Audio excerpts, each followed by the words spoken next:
Hello everyone. कहते हैं age is just a number, but जब वो नंबर बढ़ता है तो इट बॉदर्स। आज हम बात करने वाले हैं एंटी एजिंग ट्रीटमेंट्स के बारे में और आप क्या कर सकते हो इस नंबर को कंफर्टेबल बनाने में। एजिंग रोक तो कोई भी नहीं सकता, पर ageing gracefully can definitely be the option. सबसे पहले ये समझते हैं कि एजिंग होती ही क्यों है, मतलब Why should we age? Ageing एक सेलुलर डीजेनरेशन का प्रोसेस है, यानी कि वो प्रोसेस जो हमारे सेल्स के लेवल पे एक्ट करता है और धीरे धीरे हर सेल डैमेज होता जाता है और एजिंग हमें दिखने लगती है। अब सेल में जो डैमेज होता है वो होता है डीएनए। मेन ये जो डीएनए के डैमेज है इसकी वजह से ही एजिंग हमें दिखती है। अब ये होती ही क्यों है? The most important cause is free radical damage. अब ये जो फ्री रेडिकल्स हैं ये अनस्टेबल मॉलिक्यूल्स होते हैं, अनस्टेबल आयंस होते हैं। वो एक चेन रिएक्शन से एक सेल को खराब करते हैं, फिर दूसरे सेल को, फिर तीसरे सेल को, फिर चौथे सेल को। तो आप खुद सोचो, आपकी पूरी बॉडी सेल से बनी हुई है। हर चीज का एक, जब हम उसको ब्रेक डाउन करेंगे तो हम सेल के लेवल पे आएंगे। जब वो छोटा सा सेल खराब होगा तो सब कुछ खराब होना शुरू हो जाएगा। तो ये एजिंग सेल के डीएनए से ही स्टार्ट होती है। इट इज दैट पॉइंट जहां से ये डैमेज स्टार्ट होती है और फिर हर जगह एक्सपैंड होती है, फैलती है। अब फ्री रेडिकल्स बनते ही क्यों है? अगर फ्री रेडिकल्स ना बने तो सेल की डैमेज नहीं होगी, डीएनए की डैमेज नहीं होगी, सेल हेल्दी रहेगा और हमारे टिश्यूज, ऑर्गन्स और हमारी स्किन सब कुछ हेल्दी रहेगा, तो साइंस भी नहीं आएंगे। तो फ्री रेडिकल्स बनते ही क्यों है? फ्री रेडिकल्स जो है हमारी बॉडी में एक तो नेचुरल प्रोसेसेस की वजह से बनते हैं, क्योंकि बॉडी में कई सारे केमिकल रिएक्शंस होते रहते हैं। सेकेंडली, हमारा जो मेन रीजन है फ्री रेडिकल डैमेज का वो है UVA एंड UVB लाइट। इसके साथ साथ हमारा डाइट, हमारा न्यूट्रिशन, हमारा लाइफस्टाइल, पोल्यूशन, स्ट्रेस, ये सारी चीजें भी फ्री रेडिकल्स को बढ़ाती है। अगर हम फ्री रेडिकल डैमेज को कंट्रोल कर पाए तो बहुत हद तक हम एक्सटर्नल फैक्टर्स को कम कर सकते हैं जो एजिंग को प्रमोट करती है। अब एजिंग के साइंस ही क्या होते हैं? एजिंग के साइंस होते हैं आपका वॉल्यूम लॉस, आपका पिगमेंटेशन होना, स्किन के अंदर सनस्पॉट्स आना, फाइन लाइंस आना, रिंकल्स आना, टोन खराब होना, स्किन का टेक्सचर खराब होना, हेयर में आपकी डेंसिटी खराब होना, हेयर में जो आपका थिनिंग है वो भी सब हमारे एजिंग के ही प्रोसेसेस हैं। अब आप क्या कर सकते हो इस एजिंग को बचाने के लिए? तो जैसे मैंने आपको समझाया कि एजिंग बहुत सारे फैक्टर्स से हो रही है। एनवायरमेंटल फैक्टर्स हैं, फिर आपकी बॉडी के फैक्टर्स हैं, फिर आपके माइंड के भी कुछ फैक्टर्स हैं जैसे कि स्ट्रेस। अगर हमें एजिंग को किसी हद तक कंट्रोल करना है या उसको थोड़ा सा रिड्यूस करना है तो हमें तीनों चीज़ों पे काम करना पड़ेगा। एक चीज़ पे काम करके तो कुछ भी रिजल्ट नहीं आने वाला, क्योंकि अगर 3 फोर्सेस लग रहे हैं और आप एक पे काम कर रहे हो तो नेगेटिवली रिजल्ट आने वाला है और फिर आप कहोगे नहीं, इनसे कुछ नहीं होता, ये सब बेकार है, और फिर आप उस डैमेज के प्रोसेस में फंस जाओगे। तो अब समझते हैं कि हमें क्या क्या करना है। सबसे पहले हम बात करेंगे लोकल थिंग्स की, यानी कि हम जो लोकली अपने फेस पे कर सके, क्योंकि एजिंग सबसे पहले हमारे फेस एंड नेक पे आती है। और क्योंकि फेस वैल्यू इतनी इंपॉर्टेंट है आज की जिंदगी में कि सबसे पहले हम इसी से अपना कॉन्फिडेंस लूज कर जाते हैं। तो लोकली हम क्या कर सकते हैं? लोकली हम 2 चीजें कर सकते हैं। सबसे पहले हम कर सकते हैं स्किन केयर, एक प्रॉपर स्किन केयर जो कि एज रिलेटेड हो। सेकेंडली, सीजन रिलेटेड हो। और जेंडर रिलेटेड ज़्यादा फर्क नहीं पड़ता, बट फिर भी जेंडर में भी थोड़े बहुत डिफरेंसेस होते हैं कि मेल्स की एक थोड़ी सी डिफरेंट स्किन केयर होती है और फीमेल्स की थोड़ी सी डिफरेंट स्किन केयर होती है, just because of the texture of the skin, और कोई रीज़न नहीं है। तो स्किन केयर, जब हम स्किन केयर की बात करते हैं, एक एंटी एजिंग स्किन केयर की, तो वहाँ पर आपको 3-4 चीज़ें बहुत ध्यान रखनी है। सबसे पहले तो आपको एक बेसिक क्लेंजिंग यूज़ करनी है जो कि नॉन ड्राइंग क्लेंजिंग हो, यानी कि वो बहुत एक्सेसिवली आपकी स्किन को ड्राई ना करे, क्योंकि एजिंग के साथ कोलाजन लॉस होता है और स्किन की वाटर को होल्ड करने की कैपेसिटी रिड्यूस होती है, जिसकी वजह से स्किन में बहुत ड्राइनेस होती है। ड्राई स्किन हमेशा ज़्यादा रिंकल्स लेके आएगी और ज़्यादा पिगमेंटेशन लेके आएगी, तो ड्राइनेस को हमें बचाना है। तो आप जो भी यूज़ करें, फेस वॉशेस या आप कुछ भी क्लेंजर्स यूज़ करें, वो इतने ड्राई ना कर दे स्किन को कि वो अपना वाटर बैलेंस लूज कर दे। तो इस चीज़ का आपको ध्यान रखना है। सेकेंडली, आपको एक अच्छा मॉइस्चराइजर यूज़ करना है। मॉइस्चराइजर आपकी स्किन के जो ऑयल एंड वाटर बैलेंस को बैलेंस करेगा। और स्किन को हेल्दी बनाएगा ताकि वो अच्छे से फाइट कर सके। अगर आप बीमार हो तो आप मैराथन नहीं भाग सकते ना, वैसे ही अगर स्किन हील नहीं कर पा रही है, हेल्दी नहीं है, तो वो कैसे फ्री रेडिकल डैमेज को फाइट करेगी। तो मॉइस्चराइजेशन आपकी स्किन के हिसाब से, वेदर के हिसाब से बहुत ज़रूरी है। कई बार जिन लोगों को बहुत स्वेटिंग होती है या जिनकी स्किन बहुत ऑयली होती है, वो क्या करते हैं, मॉइस्चराइजेशन हटा देते हैं। नहीं, हमारी तो स्किन बहुत ऑयली है, हमें तो मॉइस्चराइजर की ज़रूरत नहीं है। नहीं, यही चीज़ आपको और डैमेज देगी। मॉइस्चराइजेशन बहुत क्रिटिकल स्टेप है।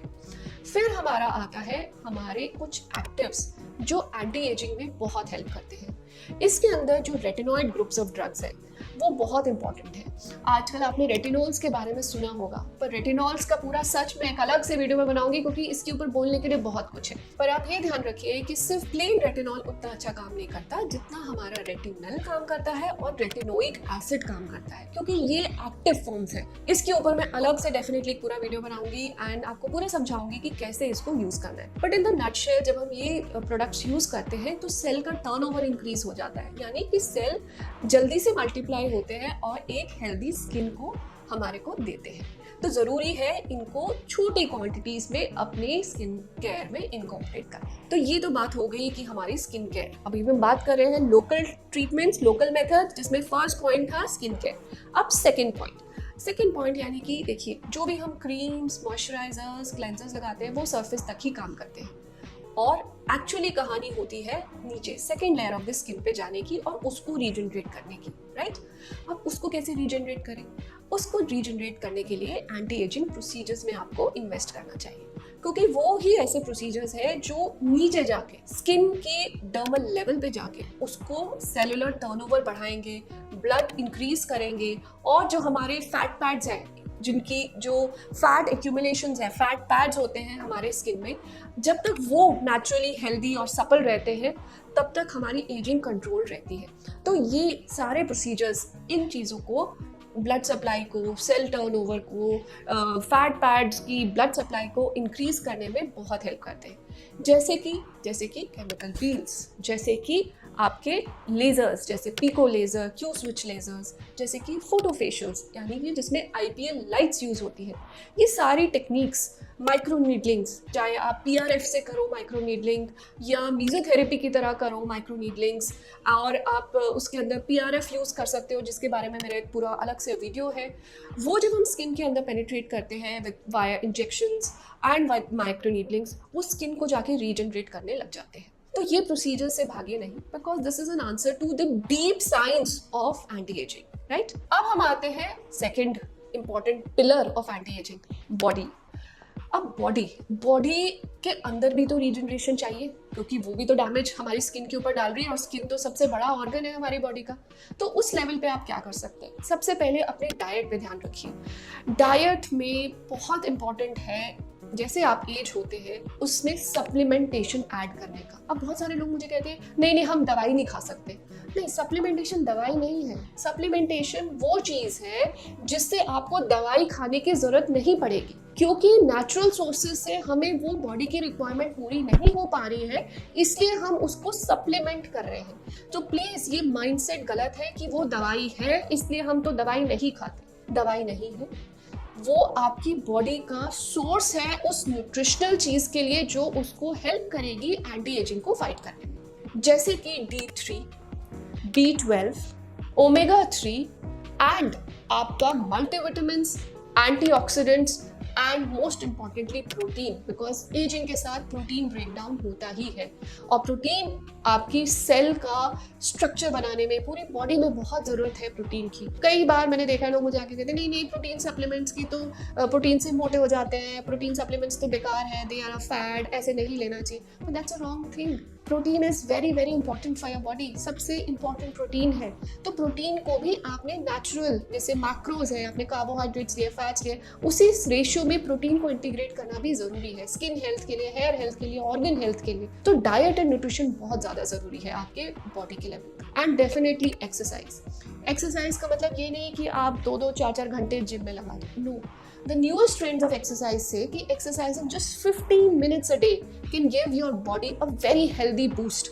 In terms of good hormones release होते हैं, आपका स्ट्रेस लेवल्स कम होता है, आपका कोलेस्ट्रॉल बेटर होता है, आपका कोर स्ट्रेंथन होता है। तो जस्ट 15 मिनट एक्सरसाइज आपको एक डोज ऑफ एंटी एजिंग जरूर दे सकती है। एंड थर्ड पिलर अब माइंड।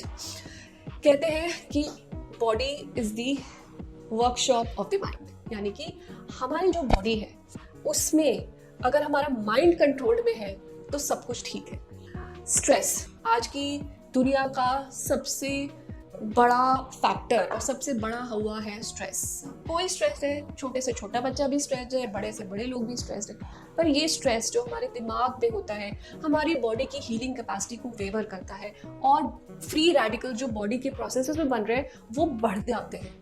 इसीलिए स्ट्रेस मैनेजमेंट करना बहुत ज़रूरी है। स्ट्रेस को ज़ीरो तो नहीं कर सकते, पर उसको पॉजिटिवली अपनी स्ट्राइड में लेके आगे चलने से एंटी एजिंग ज़रूर आपको दिखेगी। कैसे करना है? Simple meditation. लोग कहते हैं नहीं मेडिटेशन मैम आप क्या बात कर रहे हो, ये कौन कर सकता है? अगर आप मेडिटेशन नहीं कर सकते तो आप सिंपली जब सुबह आप उठते हैं, without getting up from the bed, without brushing your teeth, just do 15 minutes of deep breathing and before going to bed, यानी रात को सोने से पहले। उसके बाद आपको कोई मोबाइल वगैरह कुछ नहीं करना, आप सिर्फ आईज क्लोज करके 15 मिनट ब्रीदिंग करिए। इस सिंपल टेक्निक को करने से आपके बॉडी की जो हीलिंग कैपेसिटी है वो एग्रीवेट हो जाती है और जो आप रात को सोओगे उसके अंदर आपको एक बहुत अच्छी हीलिंग मिलेगी, जिससे कि आप जब मॉर्निंग में उठोगे you will definitely see a change. पर हाँ, ये चेंज ओवरनाइट नहीं होने वाला। आप सोचोगे आज मैंने हफ्ता भर किया अभी तो कुछ नहीं हो रहा, अभी तो कुछ नहीं हो रहा, ऐसे नहीं है। It's a consistent process which you will follow. All these things जब आप सारी चीज़ें फॉलो करोगे तो over a period of time आपको ये रियलाइज होगा कि yes, age is just the number to enjoy and look good. So please इस वीडियो को शेयर करो अपने फ्रेंड्स से जो इस परेशानी से जूझ रहे हैं और मुझे बताइए कि आपको क्या चीज़ परेशान कर रही है एंड आई विल सी कि मैं आपकी किस तरह हेल्प कर सकती हूँ। Till the next time, stay healthy and stay safe.